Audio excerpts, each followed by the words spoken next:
जय श्री कृष्णा। आप सभी का हमारे YouTube चैनल पर स्वागत है। अगर आप हमारे चैनल पर नए आए हो तो हमारे चैनल को सब्सक्राइब कर दो।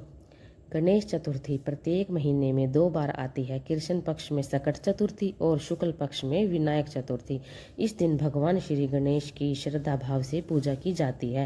विनायक चतुर्थी अमावस्या के बाद आने वाली चतुर्थी को मनाई जाती है। इस दिन भगवान गणेश की पूजा दोपहर मध्याह्न काल में की जाती है। श्री गणेश को विघ्नहर्ता भी कहा जाता है। वे सभी दुखों और कष्टों को हारने वाले देवता हैं। इसीलिए भगवान गणेश को प्रसन्न करने के लिए विनायक चतुर्थी का व्रत रखा जाता है। विनायक चतुर्थी इस महीने में 5 दिसंबर को मनाई जाएगी। व्रत कथा के अनुसार एक समय की बात है, भगवान शंकर और माता पार्वती नर्मदा नदी के निकट बैठे थे। माता पार्वती ने समय व्यतीत करने के लिए भगवान शिव को चौपड़ खेलने को कहा। भगवान शंकर भी खेलने के लिए तैयार हो गए, परंतु इस खेल में हार जीत का फैसला कौन करेगा, यह प्रश्न उठा।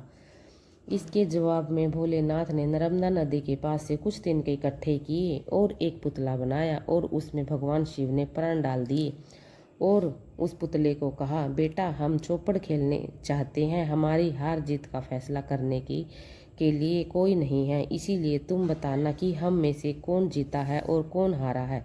यह सुनकर भगवान शिव और माता पार्वती ने चौपड़ का खेल खेलना शुरू कर दिया। यह खेल 3 बार खेला गया और संयोगवश 3 बार माता पार्वती ही जीती। और खेल समाप्त होने पर उन्होंने उस बालक से पूछा कि हार जीत का फैसला सुनाओ।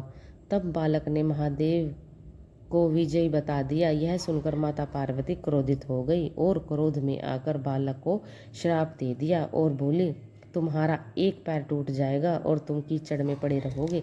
यह सुनकर बालक ने माता से माफ़ी मांगी और बोला, माता मैंने तो अज्ञानतावश ऐसा किया है, मैंने कोई द्वेष की भावना से यह नहीं किया। तब माता पार्वती ने उससे कहा कि इस दिन अगले वर्ष विनायक चतुर्थी के दिन गणेश पूजन के लिए नाग कन्याएं आएगी, उनके कहे अनुसार तुम श्री गणेश पूजन करना, ऐसा करने से तुम मुझे प्राप्त करोगे। ऐसा कहकर माता पार्वती और भोलेनाथ के साथ कैलाश पर्वत पर चली गई।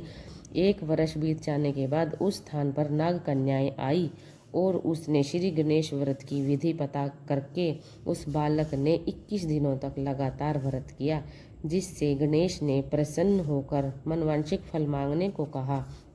तब बालक ने कहा, हे विनायक, तुम मुझे इतनी शक्ति देना कि मैं अपने पांव से चलकर अपने माता पिता तक पहुंच जाऊं। बालक को यह वचन देकर विघ्नहर्ता श्री गणेश अंतर्ध्यान हो गए। इसके बाद बालक ने कैलाश पर्वत पर पहुंचा और सारी महादेव को सुना दी। तब माता पार्वती भी महादेव से रुष्ट थी। महादेव ने भी 21 दिनों तक लगातार व्रत किया और माता पार्वती को प्रसन्न किया। तभी माता पार्वती कैलाश पर्वत पर आ गई। तब माता पार्वती ने महादेव से पूछा कि हे स्वामी, आपने ऐसा कौन सा उपाय किया है कि जिससे मैं प्रसन्न होकर आपके पास आ गई हूँ। तब महादेव जी ने माता पार्वती को विनायक चतुर्थी का इतिहास बताया। यह सुनकर माता पार्वती को भी कार्तिकेय से मिलने की इच्छा प्रकट हुई और उन्होंने भी 21 दिनों तक विघ्नहर्ता का व्रत किया। इसीलिए इस व्रत को मनवांछिक व्रत माना जाता है और इसी दिन से ही विनायक चतुर्थी का इतिहास माना जाता है। धन्यवाद।